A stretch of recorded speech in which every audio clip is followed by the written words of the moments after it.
All right, we'll move on to our next caller. Caller, welcome to Tanakh Talk Live. Who do we have on the phone with us today? Nathan from Youngstown. Nathan from, you said Youngstown? Where is that at? Yep. It's Pennsylvania. Ohio. Pennsylvania? Ohio. Oh, Ohio. Okay, Nathan. Okay, very good, Nathan. Well, what is your question for your rabbi today? Okay, yeah, so this is a question for... Say that one more time. Okay, so, go ahead.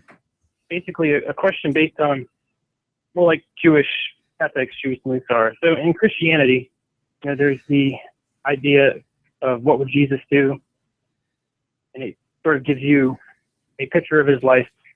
People open up the New Testament, they look at the Gospels, they can pull out parables and stuff like that, and they have the role model to look to. So in Judaism, I know there are a lot of good Musar books, like the Path of Just, Perkei Avot,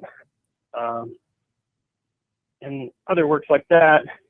But I was curious if there's any particular Jewish character, rabbi, that would be a very good model for embodying Torah, in the sense of someone to look up to. I know, like, there's the Vilna Gaon, who's very prestigious in his learning, but yet in his family life, he was lacking. And I am familiar with, like Rabbi Meir Kagan, and some of the stories about his life.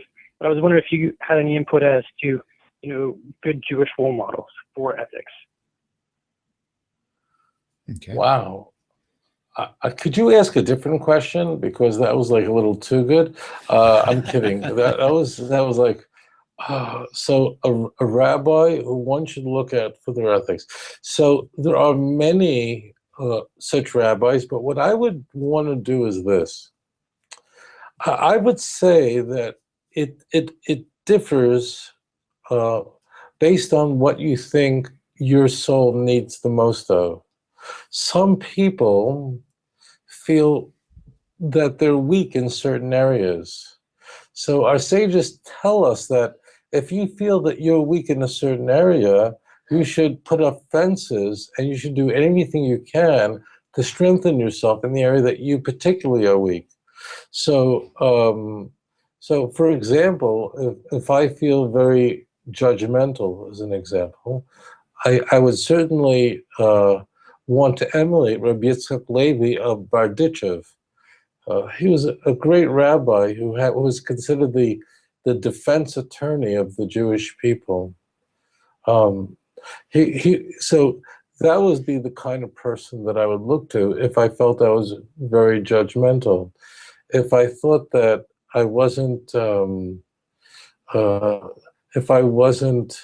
didn't give of myself completely to God, I would look at Rabbi Wasserman, who was a great sage, who was in Europe and captured by the Nazis with his students. He was the chief rabbi of Telz, and the way he gave his life for his people with his students.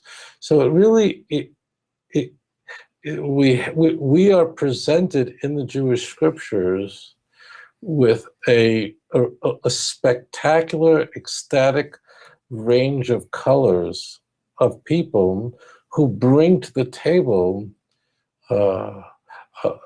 qualities that are extraordinary.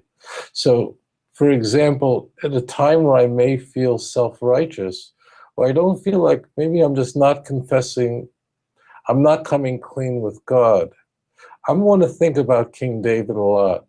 I want to have 2 Samuel chapter 12, verse 13 on my mind, because David was someone who made some very serious mistakes in his life. What's very attractive about him is that he said, I sinned before the Lord. So I'd be thinking about Rabbi David when I want to think about confessing. When I'm doing really well and have too many good things going on in my life, I might think about Rabbi Solomon, King Solomon, who had everything and then said it was all vanity. So I rather than be monolithic and say, this is the person, I would really want to ask myself at different, and I do this, of where do I need strength in my life? Now, there are favorite people. Daniel, You know, how could you not be in love with Daniel? So Daniel very much, especially if you read chapters 1 through 6 in the book of Daniel.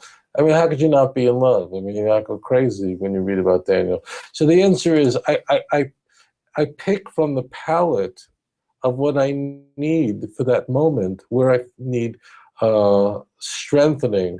Rabbi Eliyahu Dessler, he was a great man, a man of Musar. His 3-volume work, I think, would be very important. They're just great. Rabbi Avigdor Miller, Rejoice, O Youth. I think it's Rejoice, O Youth, yeah. Rabbi Avigdor Miller's books and his audio recordings are fabulous. Fabulous. He passed away a number of years ago. I used to study with him and go into his classes with hundreds of people in New York during the 70s. So it just really depends on what fits. And, you know, some people, a certain kind of rabbi works, and for other people, it doesn't. It really, it varies quite a bit.